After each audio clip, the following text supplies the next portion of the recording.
حضرت ادریس علیه السلام پس از آدم و شیس علیه السلام به مقام پیامبری برگزیده شد. او همواره مردم را به پرستش خدای یگانه و دوری از گناه دعوت میکرد. در نام این پیامبر اختلاف است. گروه نامش را اخنو و لقبش را ادریس دانستند. دسته وی را اوزوریس خوانده. ادریس را معرف این نام شمردند. آوردند که حضرت ادریس علیه السلام مرد سفید روی، تنومند و گشاده سینه بود. یکی از دو چشمش از دیگری درشتر بود و موی سر بسیار داشت و آرام سخن می گفت و هنگام راه رفتن گامهای خود را نزدیک به هم بر می داشت. وقتی ادریس به پیامبری مبعوث شد، مردم به 72 زبان سخن می گفتند و خدای متعال همه آن زبانها را به وی تعلیم داد. او همچنین نخستین کسی بود که حرفه و هنر دو زندگی داشت و لباس می دوخت. قبل از وی مردم پوست بر تن می کردند. ادریس خیاط بود و در مسجد سهله بدین کار اشتغال داشت. ابتدای نبوت ادریس چنین بوده که در عهد وی سلطان جبار بوده. روزی برای گردش سوار شده و به سیر و سیاحت مشغول گشت. در ضمن راه به سرزمین سبز و خرم رسید و از آنجا خوشش آمد و دلش خواست تا آنجا را به ملک خود درآورد و آن زمین مال بنده مؤمن بود. دستور داد احضارش کردند و در باب خریدن آن به گفتگو پرداخت، ولی مرد حاضر به فروش نشد. در حالی که درباره این پیش آمد اندوهناک متحیر بود، با همسرش مشورت کرد. البته در همه مهمات خود با او مشورت میکرد. زن چنین نظر داد که چند نفر شاهد دروغین را وادار کن تا گواهی دهد که فلان شخصی از دین پادشاه بیرون شده. دادگاه حکم قتلش را صادر کند و ملکش را به تصرف درآورد. شاه همین کار را کرد و زمین آن مرد مؤمن را غصب نمود. خداوند به ادریس وحی فرستاد تا نزد آن پادشاه رفته و این پیام را از ناحیه خدا به وی برساند که آیا با کشتن بنده مؤمن و بیگناه من راضی نشدی؟ زمینش را هم مصادره کردی و زن و فرزندش را گرسنه و محتاج و تهی دست ساختی.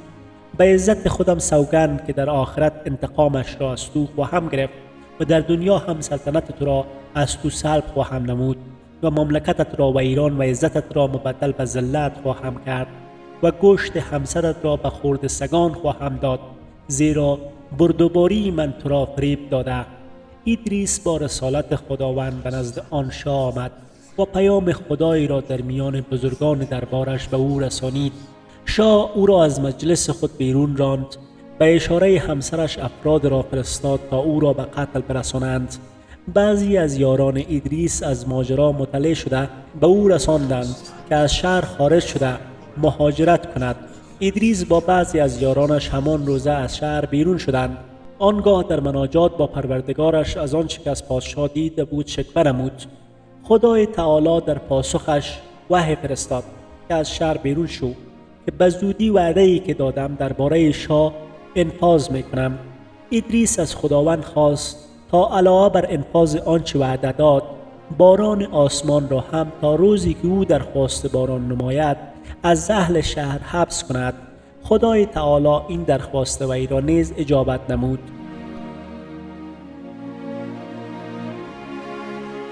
پس ادریس جریان را به یاران با ایمان خود در میان نهاد. یارانش که 20 نفر بودند هر یک به شهر و دیار متفرق شدند و داستان وحی ادریس و بیرون شدنش همه جا منتشر گشت.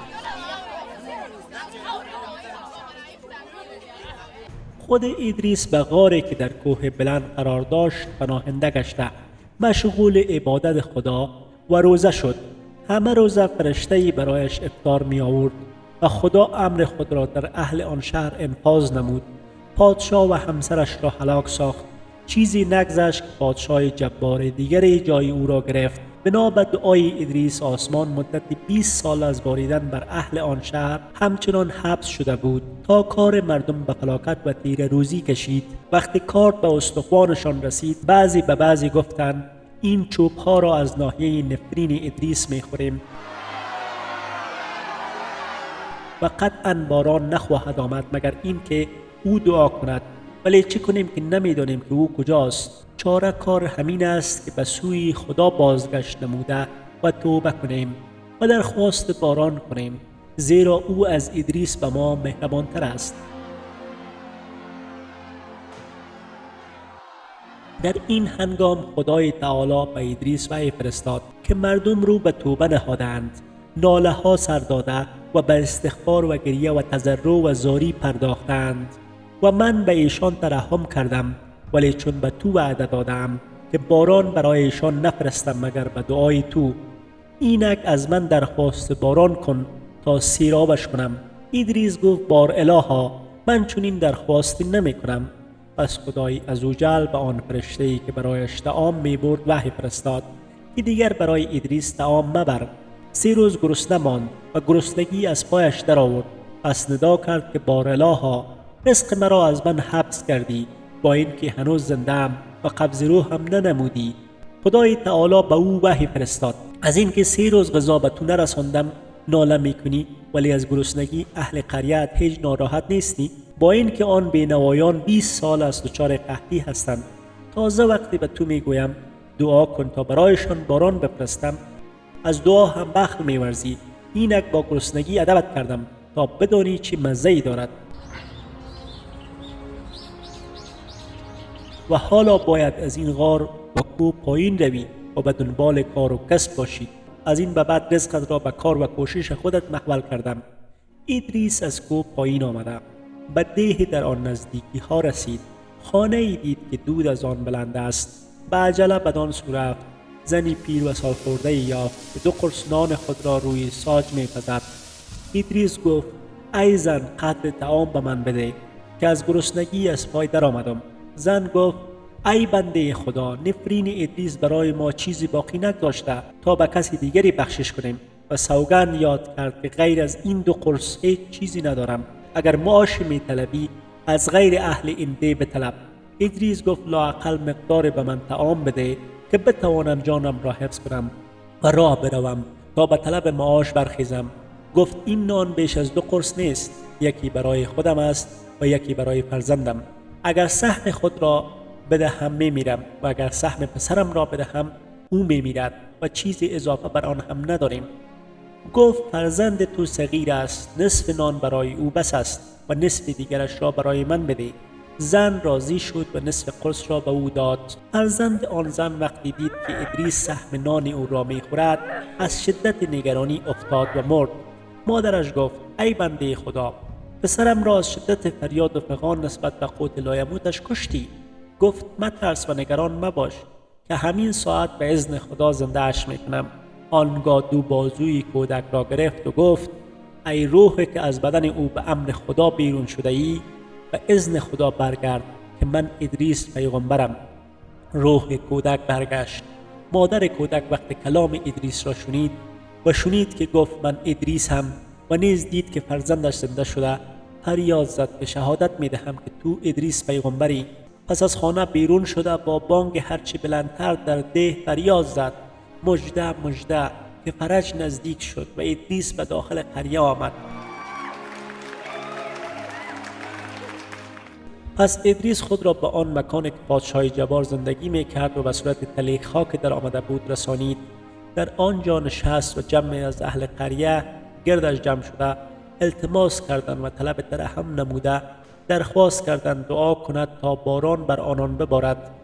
گفت دعا نمی کنم تا آن پادشاه جبارتان حاضر شود، با شما با پای برهنه حرکت کند و از من درخواست دعا کند. این خبر به گوش آن جبار رسید.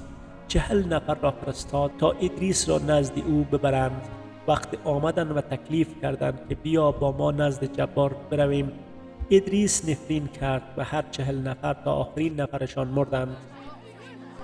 جبار 500 نفر را فرستاد. وقت نزد ادریس آمد تکلیف رفتن نزد جبار کردند و التماس نمودند. ادریس کشته شدن 40 همکارشان را نشانشان داد و فرمودند نزد او نمی آیم و دعا برای باران هم نمی کنم تا اینکه او و همه اهل قریه پای برهنه نزد من آیند و از من درخواست دعا کنند. افراد نام برده نزد آن جبار شده و جریان را باز گفتند و از او خواستند تا با این کار تن در دهد. شاه جبار با خانواده و اهل قریه‌اش با کمال خضوع و تزلزل نزد ادریس آمده و درخواست کردند تا از خدا بخواهد باران را بر آنان ببارد.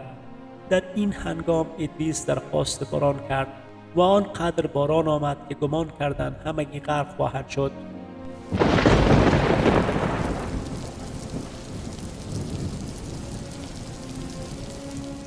چگونگی قبض روح حضرت ادریس علیه السلام. بنابر بعضی روایت ها، روز ادریس در گرمای آفتاب راهپیمایی کرده و از حرارت آن آزار دید. با خود گفت یک روز در حرارت آفتاب را رفتم، اینقدر ناراحتم کرد. پس آن کسی که آفتاب را حمل می کند و در هر یک روز 500 سال را می برد چی حالی دارد؟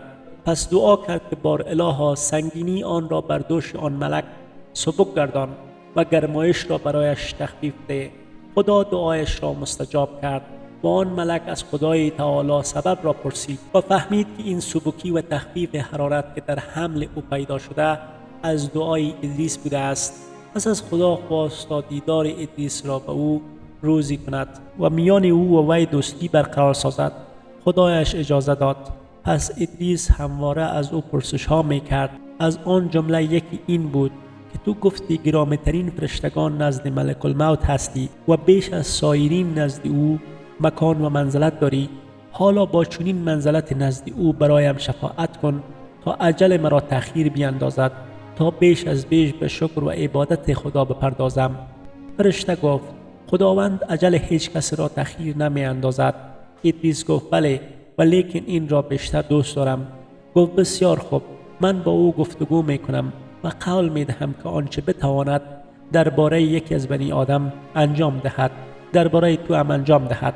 پس فرشته ادریس را حمل کرده به آسمان برد و در جایی که آفتاب طلوع می کند نهاد و خودش نزد ملک الموت آمد و حاجت ادریس را به عرض رساند و شفاعتش کرد. ملک الموت گفت من چنین اختیاری ندارم، ولی تنها این احسان را می توانم در حق او بکنم که اگر دوست بدارد بگویم چی وقت اجلش می رسد. گفت بگو.